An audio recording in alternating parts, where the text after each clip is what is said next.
क्या आपने कभी इस सवाल को सोचा है कि भारत को सोने की चिड़िया क्यों कहते थे? इसका जवाब है कि हम ग्लोबल ट्रेड के ट्रांजिट पॉइंट पर एग्जिस्ट करते थे। चाहे वो सेंट्रल एशिया हो, यूरोप हो, या ईस्ट की तरफ में साउथ ईस्ट एशिया हो, या मैरीटाइम रूट हो, ये सभी ट्रेड भारत से होके गुजरता था। हमें इसका बेनिफिट मिलता था। इंडियन प्रोडक्ट्स भी इन सभी मार्केट्स में बेचे जाते थे। लेकिन 1947 के बाद पाकिस्तान बन जाता है। हम इस कनेक्टिविटी को लूज आउट कर देते हैं।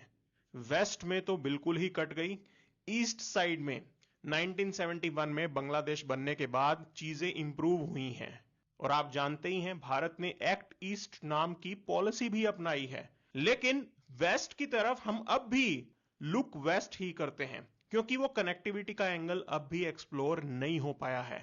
फिर 2003 के अंदर भारत और ईरान साथ आए। दोनों देशों ने एग्रीमेंट किया कि हम इस छाबहार पोर्ट को डेवलप करेंगे। आइडिया बहुत अच्छा था, लेकिन तब से ही प्रॉब्लम्स जो हैं वो शुरू हो गई।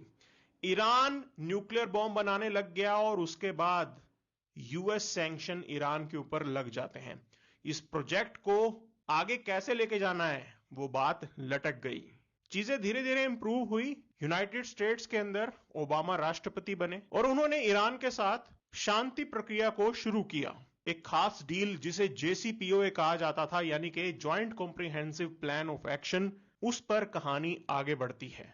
इस डील का दूसरा नाम था ईरान न्यूक्लियर डील, जिसमें यूएस चाहता था कि ईरान अपना न्यूक्लियर प्रोग्राम पीछे छोड़ दे और इन रिटर्न यूएस जो है सैंक्शंस हटा देगा। तब यूनाइटेड स्टेट्स ने कुछ सैंक्शंस हटाए भी सही, और बस भारत ने तब से छाबहार पोर्ट के डेवलपमेंट पर काम शुरू कर दिया। 2016 के अंदर मोदी जी ईरान जाते हैं और वहां जाकर एक प्रॉमिस किया गया कि भारत इस प्रोजेक्ट में $500 मिलियन इन्वेस्ट करेगा। हम ऑलरेडी $120 मिलियन इन्वेस्ट कर चुके हैं। इंफ्रास्ट्रक्चर बना दिया गया है। लेकिन 2018 के अंदर डोनाल्ड ट्रंप की वापसी हो जाती है और वो ईरान पर सैंक्शंस को रीइंपोज कर देते हैं और इस ईरान न्यूक्लियर डील से यूनाइटेड स्टेट्स को बाहर ले जाते हैं। बस तब से हमारे लिए प्रॉब्लम्स जो हैं वो शुरू हो गई। हमने बातचीत की, क्योंकि उस समय इसी छाबहार पोर्ट के थ्रू भारत जो है अफगानिस्तान की गवर्नमेंट की मदद किया करता था। यूनाइटेड स्टेट्स उस गवर्नमेंट को सपोर्ट करती थी, तो यूएस को लगा कि इस पोर्ट को ऐसे बंद नहीं करते हैं, इसलिए हमें वेवर दे दिया गया। मतलब सैंक्शंस का असर भारतीय कंपनीज पर नहीं होगा। हम फिर से इस पर काम करने लगे। यह वेवर 2025 तक था, और जब यह वेवर एक्सपायर होने लगा, भारत ने फिर यूनाइटेड स्टेट्स से बातचीत की और फाइनली 26 अप्रैल 2026 तक ये वेवर हमें दे दिया गया कि हम इस तारीख तक इस पोर्ट को चला सकते हैं बिना किसी प्रॉब्लम के। लेकिन आज हालात बिल्कुल अलग है। तो इसे समझने से पहले आइए समझते हैं कि यह पोर्ट हमारे लिए जरूरी क्यों है। इस छाबहार पोर्ट के दो हिस्से बताए जाते हैं, एक शाहिद कलंदरी और दूसरा शाहिद बहेश्ती।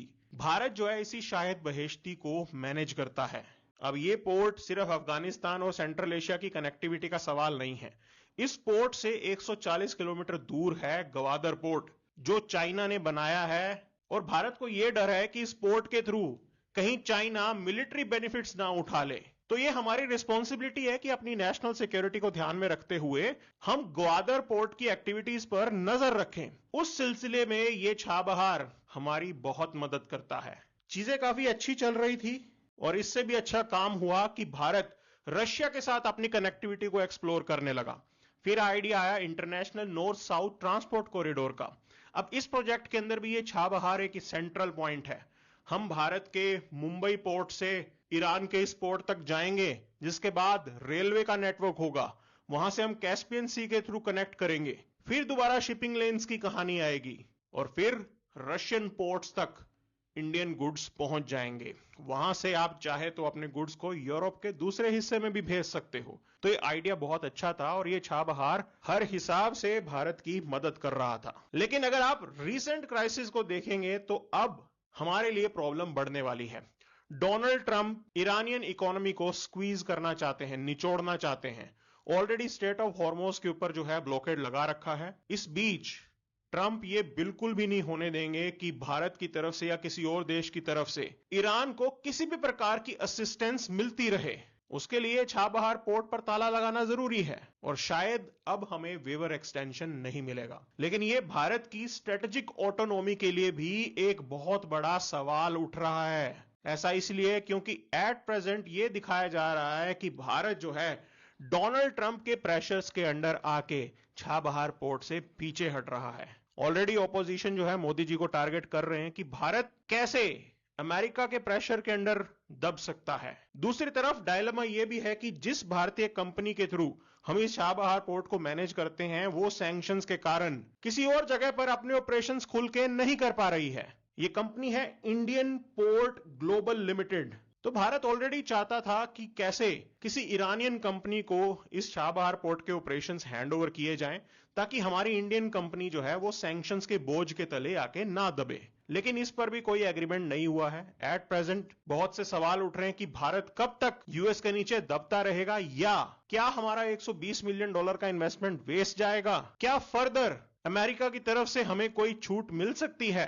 ये सभी क्वेश्चंस अनआंसर्ड हैं। प्रॉब्लम ये होती है कि आपके पास जब कैपेबिलिटी ना हो तो आप सामने वाले पर अपनी बात को इंपोज नहीं कर सकते हो। हम अमेरिका जैसी सुपर पावर को इस समय दबा नहीं सकते हैं, मजबूर नहीं कर सकते हैं कि वो भी इंडियन इंटरेस्ट का ख्याल रखे।